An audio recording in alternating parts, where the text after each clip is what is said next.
140 kilometers northeast of Cairo, in the province of Sharqiya, is an area of dry rural land that lies along the eastern Nile River Delta and the town of Tel El Daba.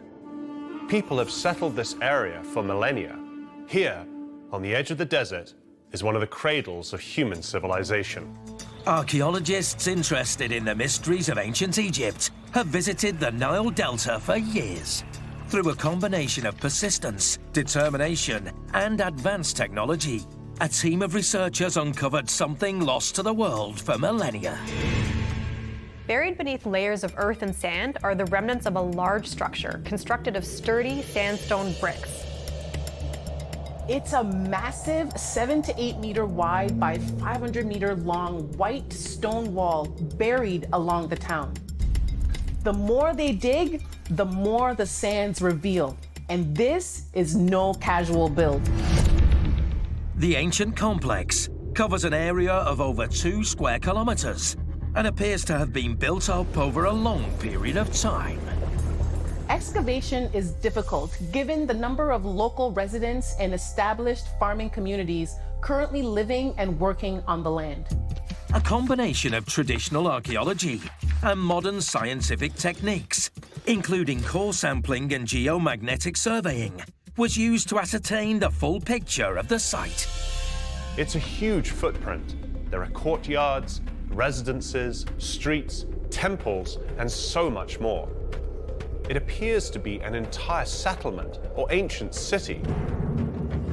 In ancient times, the site would have been connected to the Mediterranean and the Nile Valley, offering clear strategic benefits with access to the land, river, and sea. The Pelusiac branch of the Nile, like many of the other ancient Nile branches, disappeared a long time ago due to a variety of human and natural factors. The Nile River was critical to the development of ancient Egypt, and most of its villages, towns, and cities were built along its banks. It was not only the main mode of transportation, but also the primary source of clean drinking water throughout the arid countryside. One would assume that this city would be automatically attributed to the ancient Egyptians, but something here is off. Even though the structures are made of traditional Egyptian building materials, the site has a more random, disordered plan than one would expect of Egyptian urban design. That's kind of strange. Who else could have built it?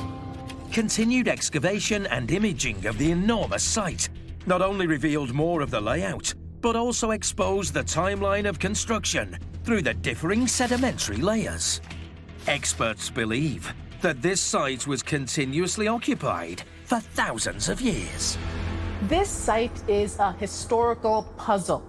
There are foundations on top of foundations, newer, larger stone structures built directly on top of older ones. It's mind-blowing. One area of the site features a structure, likely a palace, built directly on top of a series of much older foundations. This ancient village or settlement includes more than 342 four-roomed mud brick residences. They were very small even for that time.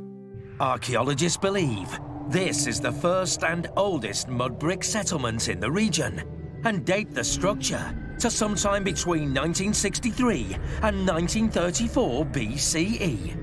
The ceramic fragments discovered in this layer of earth include red polished pottery in simple clay vessels, likely from Upper Egypt. These findings indicate that this early structure was from a purely Egyptian settlement. Eventually, these homes were abandoned and newer structures were built on top. And that's where things begin to get weird. They include a foundation of a surprising, clearly foreign building. The plan of the structure is reminiscent of a type of home that would be found in northern Syria, not here in Egypt. The existence of this home signals the presence of foreigners, non-Egyptians, who settled in the area. Given the authentic style of the home, the people who built it and lived here likely came from an area known as the Levant, that's centered around what is modern-day Palestine, Syria, and Jordan. The Levant was a region encompassing the countries surrounding the eastern Mediterranean. It extended from modern-day Turkey to the north, including the coastlines of Greece, down to Egypt in the south. The region was highly populated and well-traveled for the time, home to ancient trade centers and routes. So perhaps this was a Levantine outpost.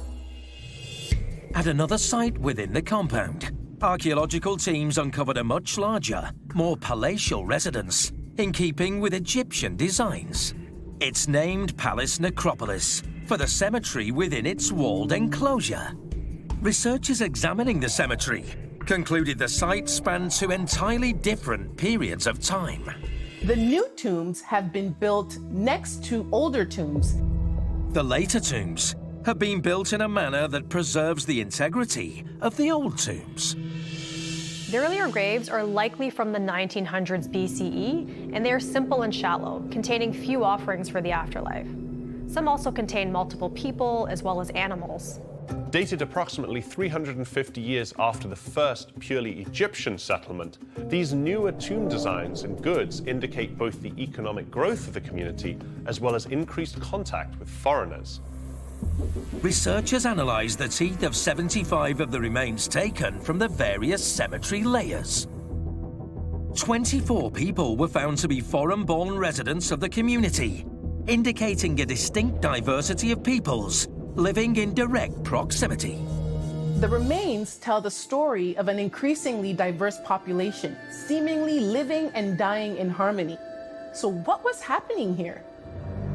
Though most of Egypt's history is well documented, there is a period of about 100 years that we know little about, except for stories written 1,500 years later by an Egyptian priest named Manetho in his book Egyptiaca. This one book told stories of foreign invaders taking over Egyptian cities to rule the land. These evocative accounts took hold in the minds of Egyptians and Egyptologists alike. This history refers to a capital city called Avaris, and generations of Egyptologists began looking for it as far back as 1880. So could the modern site of Tel Adaba actually be the lost city of Avaris? Exploring further, archaeologists uncovered what appeared to be another large palace complex. Within the grounds, they found the remains of a broken limestone door jamb with carved impressions. The hieroglyphic impressions on the door jamb connects to the Hyksos of the 15th dynasty of Egypt. The word Hyksos is Greek, meaning rulers of foreign lands. This palace is clearly not Egyptian in style. It appears to feature courtyards, temples, and multiple residences, but it lacks that classic Egyptian design balance.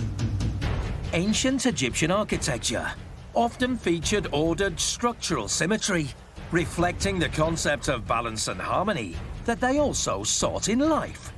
The Luxor Temple, the Temple of Ramesses III, and the Temple of Isis are all beautiful examples of this design. This site shows more similarities to palaces built in Syria than it does to local designs. Within this courtyard, there are offering pits with thousands of pieces of broken pottery, many from the Levant and other foreign regions, as well as animal bones.